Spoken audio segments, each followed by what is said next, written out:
Assalamualaikum warahmatullahi wabarakatuh. Perkenalkan kami dari kelas Akuntansi Manajerial 3B Malam. Di sini kami ingin mempresentasikan hasil kerja diskusi kami mengenai analisis investasi dengan judul Analisis Saham Industri Finance Bank BRI. Izinkan saya untuk memperkenalkan kelompok kami. Yang pertama ada Nanda Atika Sari, yang kedua saya sendiri, yang kedua ada Ripka Rosarina Baban, dan yang ketiga ada Cut Namira Balkis.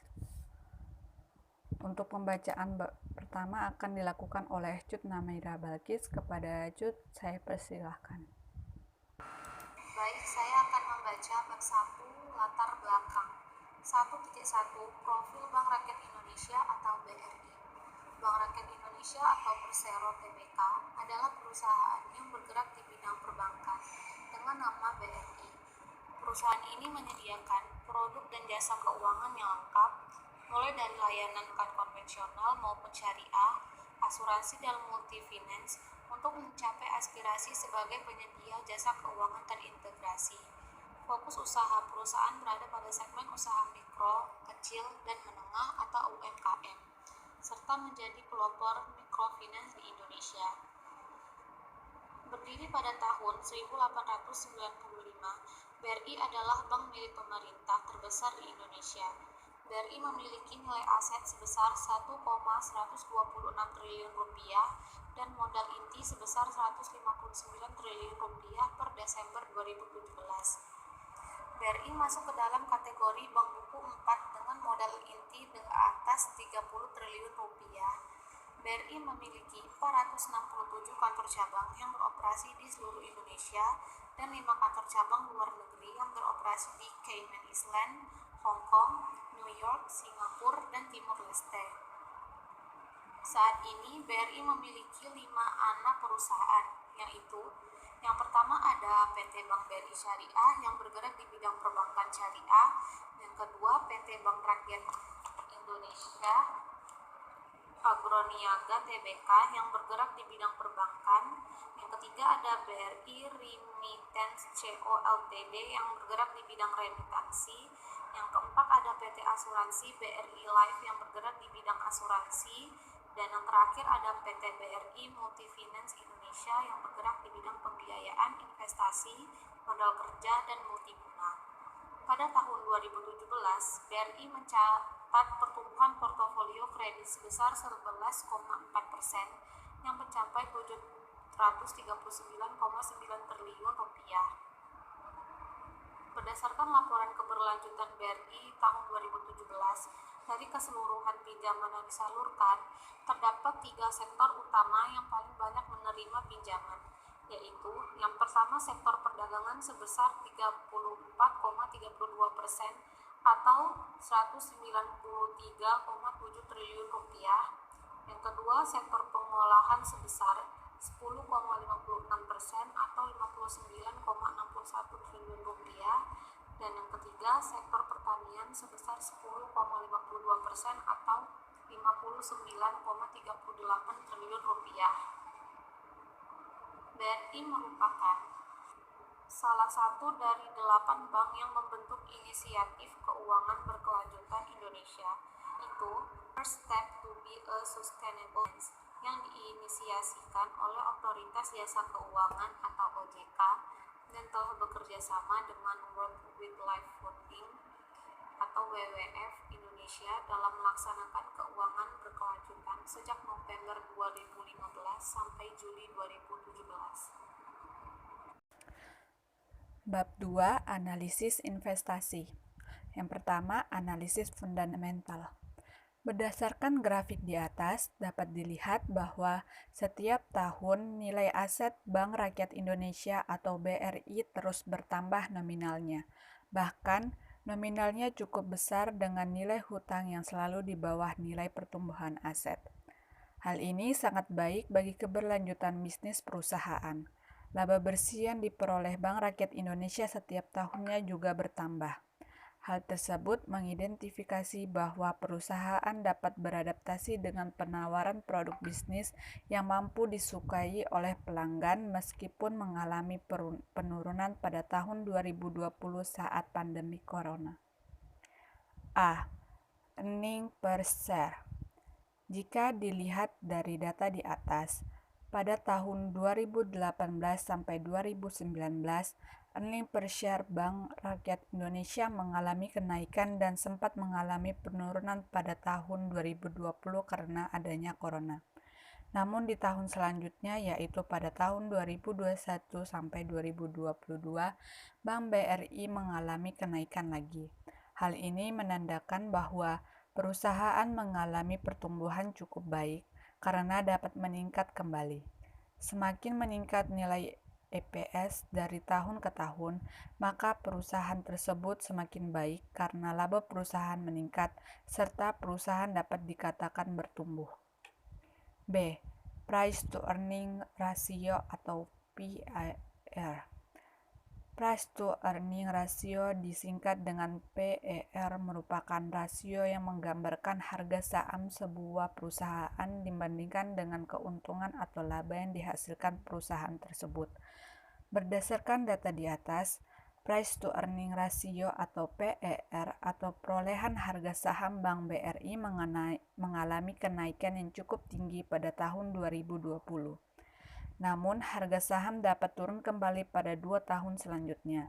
Jika PER lebih kecil dari rata-rata emiten lainnya dalam industri sejenis, maka harga perusahaan dianggap relatif lebih murah. Saham dengan PER yang rendah dapat kita beli karena banyak diminati oleh investor. C. Return on Equity atau ROE. Jika dilihat dari data di atas, Bank Rakyat Indonesia atau BRI mengalami kenaikan return on equity atau ROE yang signifikan dalam 3 tahun terakhir. Hal tersebut dapat menggambarkan bahwa perusahaan semakin bertumbuh dan mengelola modal dengan baik sehingga dapat menghasilkan laba yang besar. Bank BRI dapat bangkit secara bertahap dari keterpurukan dan pada tahun 2020 karena corona yang menyebabkan penurunan. D. Dividend yield atau DY. Dividend yield atau rasio hasil dividen merupakan dividen per lembar saham dibagi dengan harga saham. Rasio ini menunjukkan seberapa besar keuntungan yang dibagi perusahaan kepada pemegang saham. Seperti yang kita lihat pada data di atas, rasio hasil dividen Bank BRI mengalami peningkatan yang cukup tinggi pada 2 tahun terakhir. Hal ini menggambarkan bahwa perusahaan dapat memberikan keuntungan bagi pemegang saham. Baik, kita masuk ke analisis teknikal. Dalam kontan.co.id Jakarta, PT Bank Rakyat Indonesia Persero Tbk atau BBRI optimis bisa mendapatkan laba bersih mencapai 40 triliun pada tahun 2022. Target laba bersih Bank BRI tahun 2022 ini sebesar 40 triliun sepertinya akan mudah tercapai karena dalam 6 bulan pertama tahun ini saja bank plat merah ini sudah mengantongi keuntungan hingga 24,8 triliun. Saya optimis laba tahun ini pasti akan mencapai di atas 40 triliun, mungkin bisa mencapai hingga 45 triliun, kata Direktur Utama BRI Sunarso dalam rapat kerja dengan DPR pada hari Selasa 12 September. Sunarso bilang, BRI saat ini memiliki 3 kekuatan untuk terus mencatatkan pertumbuhan bisnis dalam 2 hingga 3 tahun ke depan. Perseroan memiliki sumber pertumbuhan baru lewat pembentukan holding ultramikro. Menurutnya, holding tersebut tidak hanya menjadi sumber pertumbuhan kredit, tetapi juga sumber kenaikan jasa. BRI memiliki kecukupan modal yang kuat ditandai dengan capital adequacy ratio sebesar 25% per Juni 2022. Padahal modal yang sehat sebenarnya hanya membutuhkan CAR 17% hingga 18%.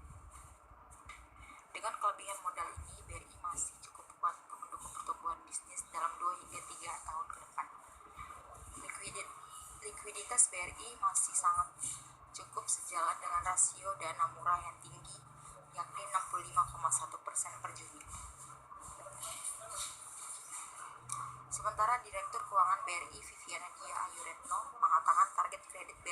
ini tetap dipertahankan 9% hingga 11% karena permintaan kredit masih sangat besar. BRI menargetkan biaya overhead ada di kisaran 6% hingga 8% dan non-performing loan 2,8% hingga 3%.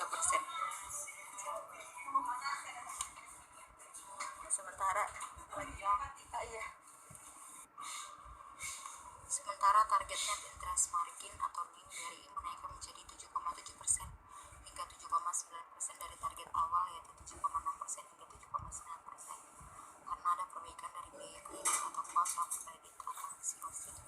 Target biaya kredit juga kami revisi turun jadi 2,7% hingga 2,9% dari sebelumnya yakni 2,8% hingga 2,9%. Di sisi lain, harga saham BBRI belakangan ini bergerak di zona hijau. Pada perdagangan Rabu 14 September 2022, harga saham BBRI ditutup stagnan di level 4.580 sama seperti sehari sebelumnya. Namun dalam perdagangan 5 hari terakhir, saham BBRI naik hingga 100 poin atau 2,23%. Sejak awal tahun atau secara year to date, harga saham BBRI naik hingga 400 poin, naik 9,57%. Sedangkan dalam setahun terakhir, harga saham BBRI naik 920 poin atau 25,14%. Analisis MNC Sekuritas Herditia Wicaksana rekomendasi buy on nest saham BBRI 4.500 sampai 4.550. Bab 3 penutup. Saya merekomendasikan untuk berinvestasi di Bank Rakyat Indonesia BRI dalam jangka pendek maupun jangka 1. Dalam jangka pendek, laba Bank BRI pada tahun 2022 ini mengalami kenaikan hingga tembus 40 triliun dan harga saham turun tipis saat laba melonjak. Yang kedua, dalam jangka panjang, Bank BRI mempunyai nilai aset yang terus bertambah di setiap tahunnya dengan nilai hutang yang selalu di bawah pertumbuhan aset. Hal ini menandakan bahwa perusahaan memiliki keuangan yang sehat dan nilai hutang yang masih dapat ditoleransi. Laba bersih yang diperoleh setiap tahunnya juga bertambah. Walaupun sempat mengalami penurunan pada saat pandemi, namun Bank BRI kembali bangkit dengan memberikan profit yang lebih besar. Hal ini sangat baik bagi keberlanjutan bisnis perusahaan.